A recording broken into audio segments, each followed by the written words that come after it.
اس لیے کہ وقت بہت ہو چکا ہے. صرف 2-4 باتیں، میں تو دعا کرنا چاہتا تھا تو حکم ہوا کہ 2-4 باتیں کہہ دیں. میں اختصار سے کہوں گا. پہلی بات یاد رکھیں، کردار اور مفاد یہ دونوں جمع نہیں ہوتے.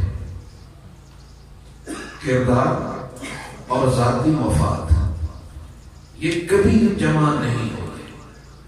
جن لوگوں نے ذاتی مفاد اٹھایا ان کا کردار نہیں بنا، اور جنہوں نے کردار بنایا ان کا ذاتی مفاد کچھ نظر نہیں آیا. یہ ایک موٹی بات یاد رکھیں. آپ بندے تو چھوڑیں، آپ کیڑے مکوڑوں میں بھی دیکھیں. یہ جو مکھی ہے موٹی تازی ہے. اگر کوئی کہے کہ جی یہ میری مکھیاں ہیں تو راضی ہوں گے، ناراض ہوں گے؟ ناراض ہوں گے. یار کیسا فضول آدمی ہے. ہم اچھے خاصے ٹھیک ٹھاک لوگ ہیں اور ہمیں مکھیاں کہتے ہیں، ایسی کی تیسی. ایسا ہی ہے نا. لیکن اگر اس سے چھوٹا سا ایک کیڑا ہے جس کو پروانہ کہتے ہیں، اگر کوئی لیڈر کہے یہ میرے پروانے ہیں، مستانے ہیں، دیوانے ہیں، تو دماغ ڈالے گا کہ ہاں جی پروانے. سوال یہ ہے کہ مکھی کہا تو ناراض، وہ بھی ایک کیڑا ہے، اور پروانہ کہا تو راضی. وجہ کیا ہے؟ وجہ یہ ہے کہ مکھی کی منزل ذاتی مفاد ہے. مکھی ہمیشہ اپنے مفاد پر جا کر بیٹھتی ہے، ہمیشہ غلاظت اور گندگی پر بیٹھتی ہے. اس لیے کوئی انسان مکھی کا روانہ پسند نہیں کرتا، اور پروانہ ہمیشہ روشنی کے لیے بڑھتا ہے، یہاں تک کہ جان دے دیتا ہے. اس لیے ہر بندہ مضبوط ہونے کے باوجود پروانے کی نسبت کو اپنے لیے اعزاز سمجھتا ہے. لہذا یاد رکھیں، کردار اور مفاد یہ دونوں جمع نہیں ہیں.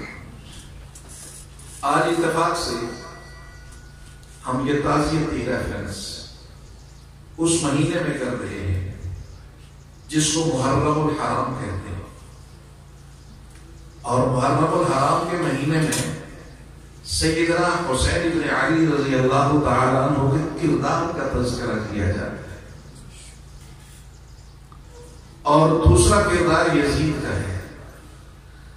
تو یہ دو فرد کی بات نہیں ہے، دو افراد کی بات نہیں ہے، یہ دو کردار ہے. ایک ظلم کا اور ایک خیر کا، ایک ظلم کے خلاف کھڑے ہونے کا اور ایک ظلم اور جبر کا. یہ کردار ہے. آج ہم نے دیکھنا ہوگا کہ اگر سیدنا حسین بھی مفادات کی سیاست کرتے تو کر سکتے تھے، لیکن انہوں نے مفادات سے بڑھ کر کردار کو بنیاد بنایا اور قیامت تک آنے والی نسل کو بتا دیا کہ جو بھی ظلم کے سامنے کھڑا ہوگا وہ حسینیت اس کے اندر ہوگی، اور جو ظلم کے ساتھ کھڑا ہوگا وہ یزیدیت کا پیروکار ہوگا. اور جب حسین نے یہ کردار ادا کیا تو آج 1400 سال گزرنے کے بعد بھی ہرنا مرا کے پہاڑ پر یہ بندہ عاجز کہنے پہ مجبور ہے کیا اشرف ہے کل جہاں میں گرانا حسین کا.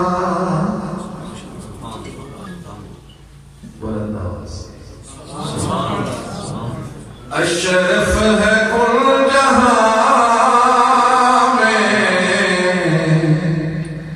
گرانا حسین کا. اشرف ہے کل جہاں میں گرانا حسین کا.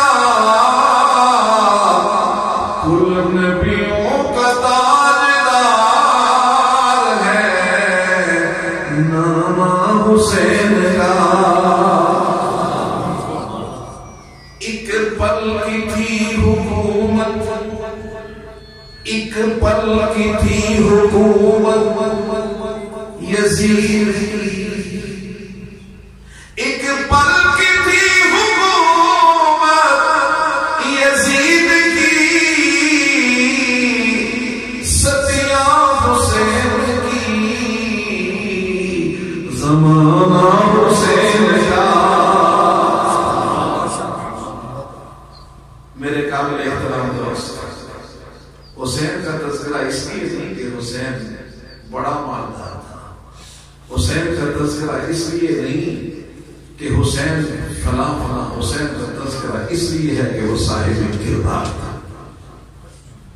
اور آج اگر ہم اس مرد درویش جناب سیاد خالد صاحب کا تذکرہ محبت مودت سے کرتے ہیں، اس نے علاقے میں لوگوں کی خدمت کی، اس نے لوگوں کی خدمت کی اور خدمت کو عبادت سمجھ کر کیا، اور میرے لیے اس اعتبار سے بھی بہت قابل احترام ہے کہ وہ میرے والد مکرم رحمہ اللہ تعالی کے بہت ہی قابل قدر قابل احترام دوستوں میں ان کا شمار ہوگا۔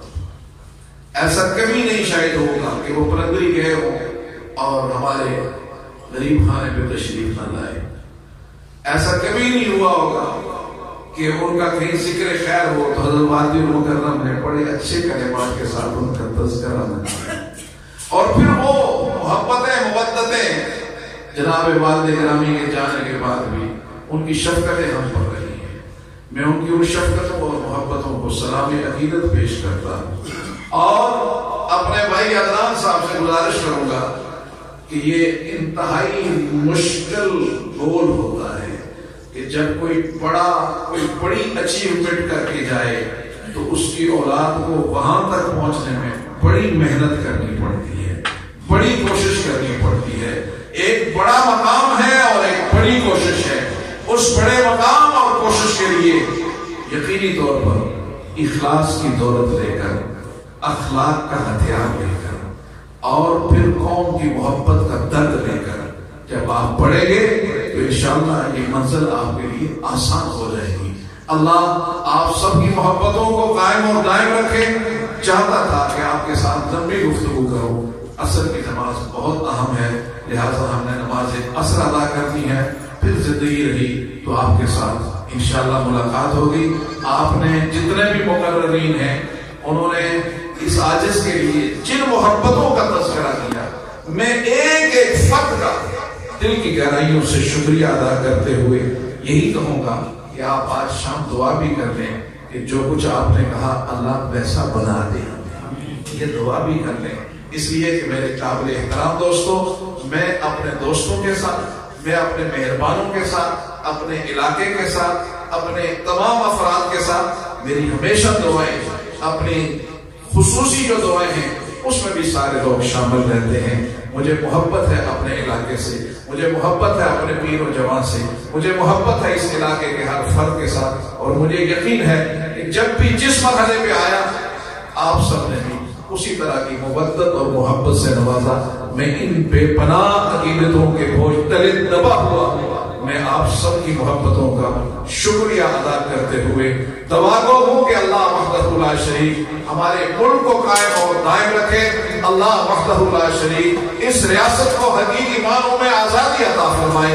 اللہ وحدہ لا شریک ہمیں یہ ہمت اور طاقت دے کہ ہمارے بزرگوں نے اس ریاست کو اپنی قوت بازو سے آزاد کروایا تھا، اور ہم ان کی اولاد ہو کر اس ریاست کو حقیقی معنوں میں اسلامی فلاحی ریاست بنا کر